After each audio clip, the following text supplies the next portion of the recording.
Right then guys, it has slammed shut, but there were some massive transfer windows across Europe that you won't have heard about. In this video, our team of experts will tell you who had fantastic windows, but importantly, who had a shocker. You're going to get caught up here on the Euro-Catchup show. Now, spoiler alert, some teams really dropped the ball this window. From the Italian football podcast, Nima dives into what Napoli have done this summer to build on their Scudetto winning season.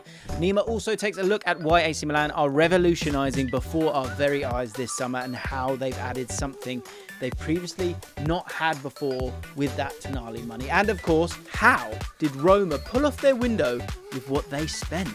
Off to La Liga, and Paul gives us the feeling around Getafe's deadline day signing of Mason Greenwood and what the reaction has been to his signing over in Spain. Have Barcelona managed to build the best defence in the league after only spending £3 million? You'll find out that. And has Real Betis window gone under the radar as one of the best in Europe? Then we're off to France with Jeremy, who reveals who the French Brentford are. Jeremy also gives us an insight into why the French national team has something to do with it. And finally, why RC Lens could be in massive trouble after finishing second last season and qualifying for the Champions League. And of course, Manuel, who was the star of the show in our Champions League draw, which of course you can go check out as well if you'd like to. Manuel from their Gegenpressing podcast, standing in for Stefan this week. He takes us through the real winners of the Bundesliga transfer window and what actually happened to result in Bayern's deadline day disaster. This is the Euro Catch-Up Show. Thank you so much for watching. Make sure you check out absolutely everyone. Their links are in the description down below. Go get caught up.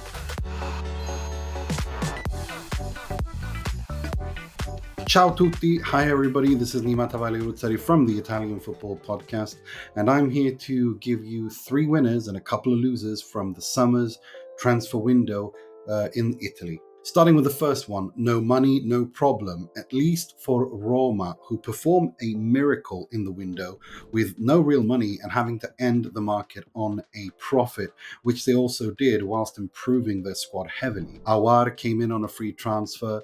Lukaku came on a loan, Azmoun came on a loan, but they did so whilst also offloading Roger Ibanez, who was their big money sale, I should say, this summer. It really puts them in contention of finishing in the top 4, something they weren't really close to doing.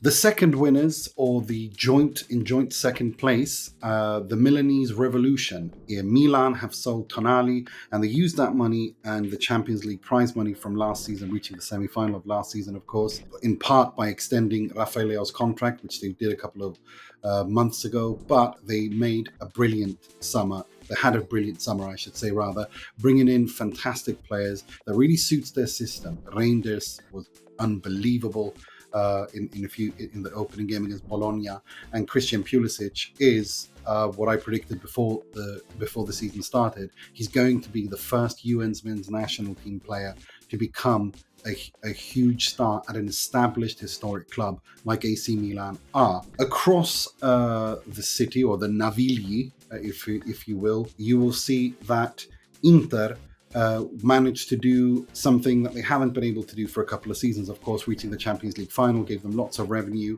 and although they're in the settlement agreement, they respected that by offloading Brozovic, by not extending several contracts, including Romelu Lukaku in dramatic fashion, which we could do a podcast just on that.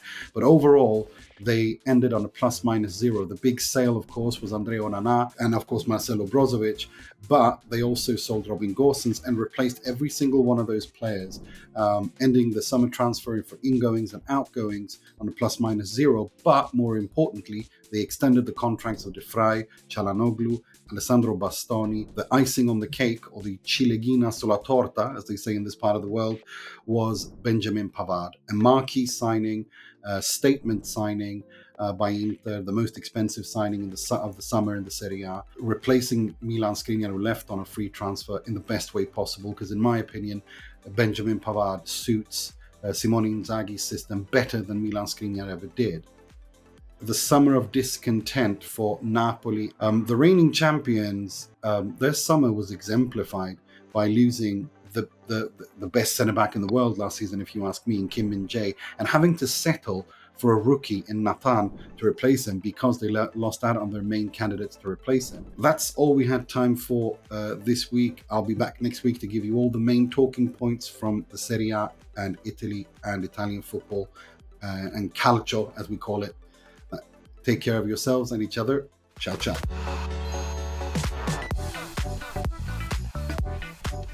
Hi James, so the transfer window has finally closed and there was quite a lot of business done by Spanish clubs, particularly in the last few days of the window. I've picked out some of the biggest talking points, and let's start with the club that I think has won the window, so to speak, the reigning champions FC Barcelona.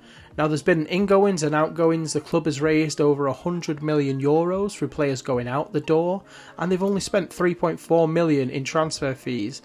But in doing so, they've brought in João Cancelo, Inigo Martinez, João Felix. They've also brought in Oriol Romeu and Ilkay Gundogan. Now it's the defence that I think we should take a bit of interest. They've added João Cancelo, as we've mentioned, to a team that has Marcos Alonso, Balde, Christensen and Inigo Martinez, as well as Jules Koundé in front of Mats and ter Stegen.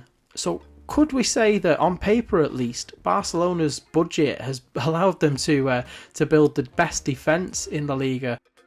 So the next club I think we should look at this week are another team that I think has had a brilliant transfer window, albeit low key, and that's Real Betis. Despite losing fan favourite Sergio Canales and club captain and legend Harkin over the summer, the club have strengthened. They've brought in Ezi Abde and Alex Collado, both from Barcelona, Marc Roca from Leeds, but the one player that stands out for this summer is Manuel Pellegrini's favourite son, Isco, who arrived on a free transfer, having left club rivals Sevilla last campaign. If Isco can really rediscover himself under Pellegrini, and with the quality of the squad they have, it wouldn't be a surprise to me if Betis became dark horses in the race for a top 4 spot.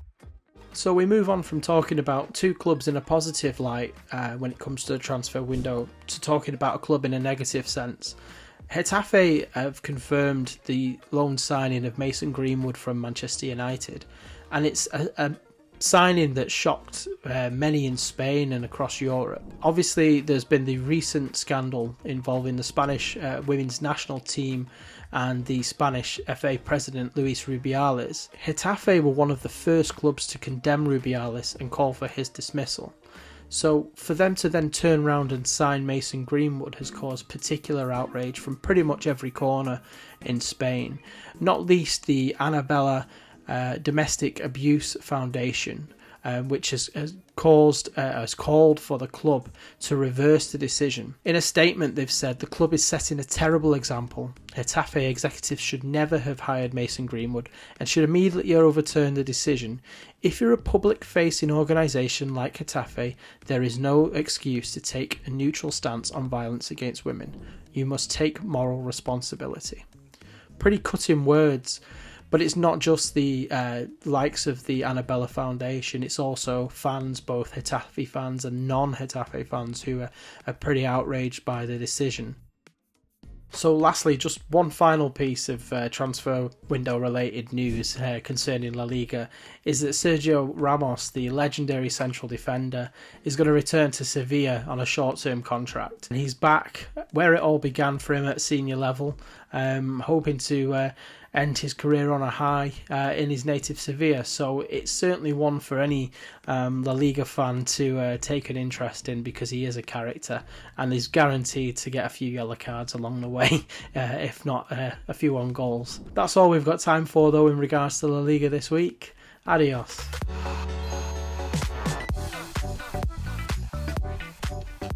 Bonjour everyone, bonjour James. Today we are going to talk about teams that will face EPL sides in European competitions, and we are going to start with Toulouse. Don't trust the name. It's a team that Liverpool should be very aware of when they're going to meet in Europa League. The president of Toulouse is well known of English clubs. He was a scout in Arsenal, he was a sporting director at Tottenham, a sporting director at Liverpool. His name is Damien Comolli, and he is responsible for bringing over the channel the likes of Kolo Touré, Emmanuel Eboué, Gaël Clichy, but he also recruited Luka Modric and Dimitar Berbatov at Tottenham and found Jordan Henderson for Liverpool. So somebody that we should look at seriously.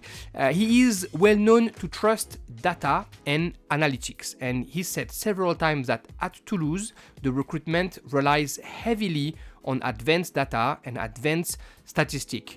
This has earned Toulouse a moniker, the French Brentford, and that's worked for them pretty well so far. When they were in Ligue 2, they recruited in so-called lesser-known leagues, so in England, but in second division, championship, in Belgium and in the Netherlands, and they found Rhys Healey, formerly of MK Dons and Cardiff City, who's now in Watford, of course, but also Branko van den Boomen, who now plays for Ajax, and check out those stats when they were at Toulouse.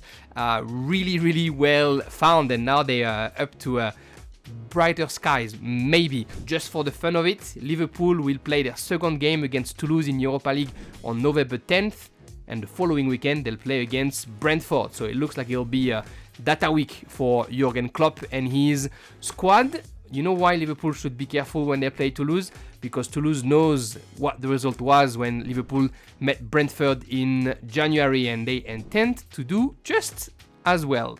The other team that I wanted to quickly touch on is Arcelans. We talked about Arcelans before. They recruited Elie Wahi, who was the Chelsea transfer target for the summer, and they're going to face Arsenal in Champions League. Well, Arcelans, is struggling because they've lost 3 out of their first 4 games. Last season, the whole season, they had only lost 4 games, and now it's 3 defeats already in the opening 4 in 23-24, so it's not easy for Arcelans to adapt to their new status. Without Seko Fofana, without Luis Openda, they seem to struggle to find their rhythm.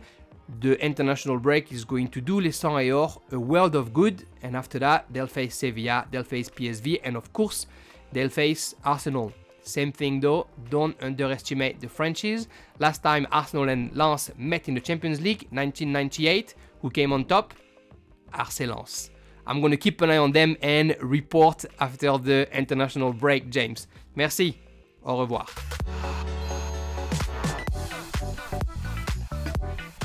Hey guys, Manuel Fied here, Bundesliga expert for gegenpressing. The 3 winners of the Bundesliga window, and that's number 1, have to start with Bayer Leverkusen, the team of the hour in German football. Brought in big man Victor Boniface up front, who might be the early signing of the season already. 4 goals in 3 games. I like what they did with Alejandro Grimaldo. Granit Xhaka, a very impressive player. You look at that business and it just looks really, really good. Second winner of the transfer window for me is RB Leipzig. There's been a lot of talk about them getting worse with, of course, Szoboszlai gone to Liverpool and Kunku gone, of course, to Chelsea, and then Guardiola gone last minute to Man City. They earned a lot of money. They needed that money to stay FFP compliant, of course, but, they got better. Javi Simmons, fantastic game against Union Berlin just on Sunday. Scored a fantastic goal. If you haven't seen it, you should really take the time and take a look at it. And then Benjamin Sesko is another player who's come in. He scored 2 goals, a brace coming off the bench. That's just 2 names right there. Fabio Carvalho, who comes in on loan from Liverpool. He looks like a real deal. I also really like players like Baumgartner, Seiwald. They have essentially put together 2 squads, and I think that they are going to be a very dangerous side both in the Bundesliga and the Champions League. And then number 3 is Union Berlin, who of course got smashed this match day by RB Leipzig, but I still think that they are a big winner of this transfer window. Brought in Bonucci on Friday, a World Cup winner, right, with Italy. But also Kevin Volland is now there, Robin Gosens, and a lot of squad depth, a lot of moving pieces. I think Urs Fischer will do a really good job putting it all together. And I really like what they did. What I didn't like was Bayern Munich. Disaster on deadline day. Joao Palhinha from Fulham was already pretty much signed, was waiting there in Munich with his jersey, holding his jersey. The photo op was ready to go, but Fulham couldn't sign a replacement. And so Bayern Munich without a number 6. They also sold Benjamin Pavard, thinking that they could bring in a replacement. Amel Bella-Kotchap was ready to go. Trevor Chalobah was ready to go. Both transfers fell through. So Yeah, that's my transfer window disaster. Bayern Munich not getting the job done. I think that's going to be a very, very, very small squad for Thomas Tuchel to work with. And maybe something that the other 3 teams I mentioned earlier can work with until the winter break. Guys, that's it from me this week. Until next time. Cheers and bye-bye.